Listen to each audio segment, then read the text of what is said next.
I don't know, we get a lot of bullshit thrown at us by Putin, for you want to know the truth. He's very nice all the time, but it turns out to be meaningless.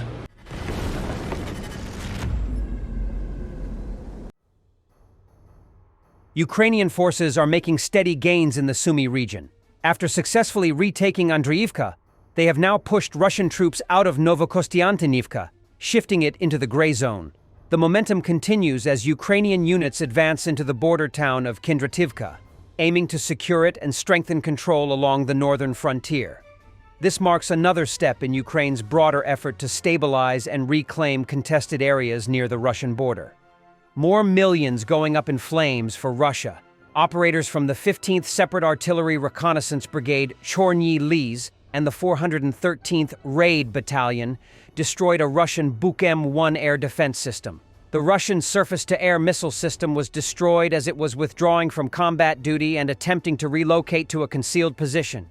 The operation was performed in coordination with the 15th Artillery Reconnaissance Brigade Black Forest. The drone's precise strike on the Buk system ignited the combat vehicle. The fire quickly spread, and subsequent footage captures the complete destruction of the vehicle.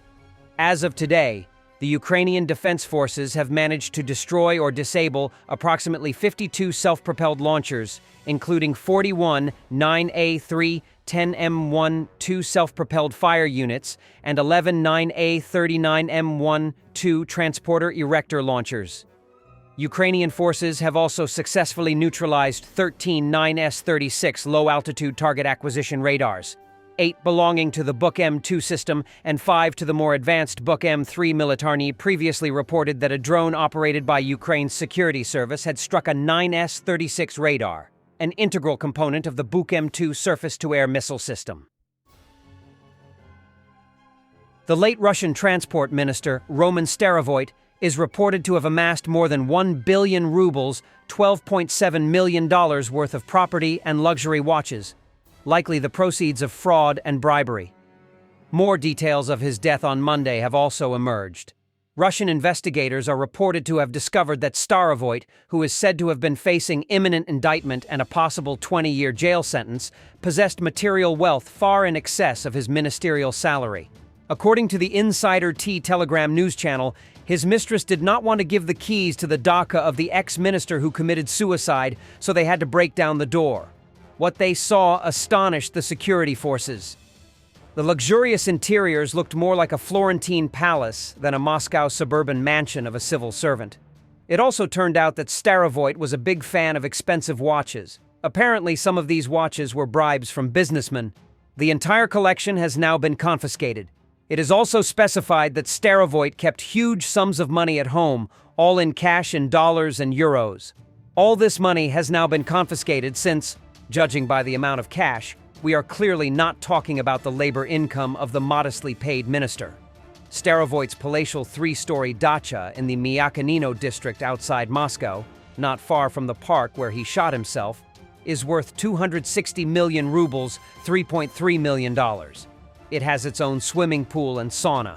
According to the MASH Telegram channel, Starovoyt's properties included an apartment of 50 square meters on Vyacheslav Klikov Avenue in Kursk, an apartment of 50 square meters on Admiraltayskaya Embankment in St. Petersburg, an apartment of 165 square meters on Malo-Okhtinsky Avenue in St. Petersburg, an apartment of 345 square meters on Klimashkina Street in Moscow, an apartment of 140 square meters in an elite residential complex in Shmitovsky Proyezd in Moscow, a plot of 18 acres with a 3-story house in the Myakynino district, a Tesla Model XP 100D.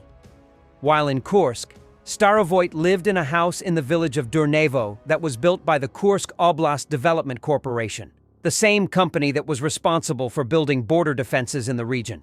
Its managers are under arrest for suspected fraud and bribery.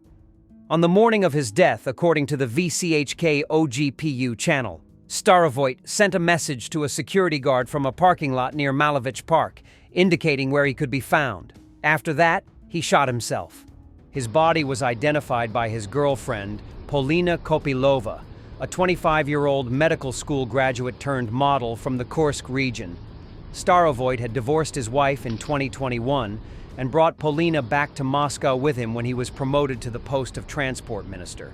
The Scout Telegram channel says that Starovoyt found out a few days ago that he was about to be dismissed and charged with fraud.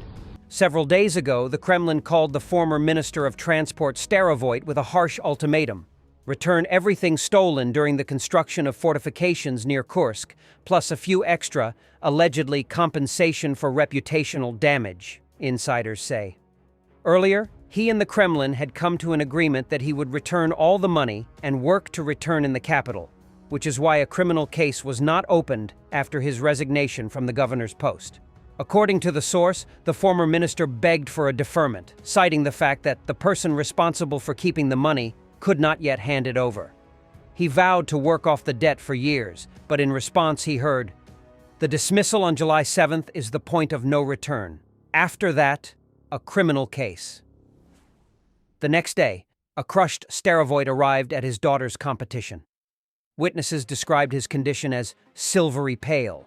He barely spoke, hugged the child with a stifled, "Forgive me," and left 40 minutes later.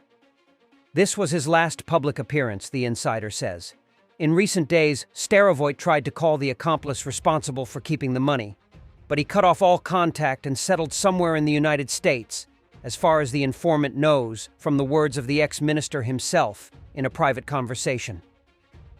The accomplice is said to have acted as a wallet for some of the money stolen by Starovoyt, which was reportedly held as cryptocurrency. Starovoyt had also put his Myakonino mansion up for sale. Starovoyt asked the accomplice to return at least part of the money for a deal with the investigation. This was his chance to extend the agreement and protect his family. The ex-accomplice promised to help, but instead, he zeroed out the crypto wallets, which allegedly contained part of the stolen money, and disappeared without a trace, leaving Starovoyt to his fate. This deprived the ex-governor of his last trump card in negotiations with investigators. Scout reports. Before his death, he asked his loved ones to take care of his family, and his last message to the former accomplice in a secret chat was, "Give at least part of it to my family, freak. I will get you from the other world and answer for your words." Trump. Putin showers us with bullshit. It sounds nice but means nothing. I'm very seriously considering sanctions against Russia. I'm not happy with Putin. He's killing a lot of soldiers, his own and theirs. We've given the Ukrainians the best weapons ever made. I don't know, we get a lot of bullshit thrown at us by Putin, for you want to know the truth. He's very nice all the time, but it turns out to be meaningless. Do you want to sanction him? Lindsey Graham has a sanctions bill on Russia. Do you want him to move I'm that looking down? at it, yeah, no, I'm looking. The Senate is passing and passed a very, very tough sanctions bill. Yeah, I'm looking at Can it. you sign that? It's Europeans will never abandon Ukraine, Macron said, adding that France and the UK must work together to protect the international order established in 1945. We will fight until the last moment to ensure peace in Ukraine, he stated. And because every time Vladimir Putin's Russia advances in Ukraine, the threat moves closer to us all. We will never accept the theory that might is right. And I want to be clear. This is why, together with you, Mr. Prime Minister, we decided to launch last February this coalition of the willing you mentioned. And this coalition was just the signal that the Europeans will never abandon Ukraine. Never.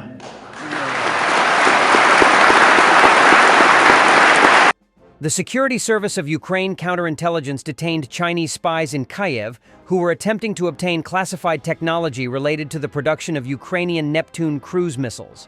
According to a statement from the SSU press service, 2 citizens of the People's Republic of China tried to illegally smuggle secret documentation about these missiles out of the country. The investigation revealed that one of the Chinese spies is a 24-year-old former student of a Kyiv Technical University who stayed in Kyiv after being expelled in 2023 due to academic failure. The other suspect is his father, who permanently resides in China but occasionally traveled to Ukraine to coordinate his son's intelligence activities. According to the case materials, the former Chinese student was tasked with obtaining technical documentation on the production of Ukrainian Neptune missiles. To achieve this, he attempted to recruit a Ukrainian citizen involved in the development of advanced weaponry for the Ukrainian Defense Forces, the SSU reported. It was also noted that Ukrainian counterintelligence uncovered the spy at an early stage of his activities and apprehended him red-handed while he was receiving classified documents. His father was also detained, as he was supposed to transfer the secret information to Chinese intelligence services. The Security Service of Ukraine reported that during searches of the Chinese spies, phones were seized containing evidence of their correspondence, in which they coordinated their activities. Based on the collected evidence, SSU investigators have formally charged the detained Chinese citizens under Part 1 of Article 114 of the Criminal Code of Ukraine, espionage.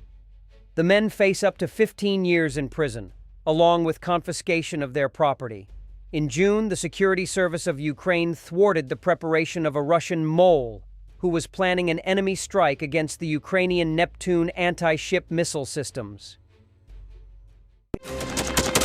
Thanks for watching, and don't forget to subscribe.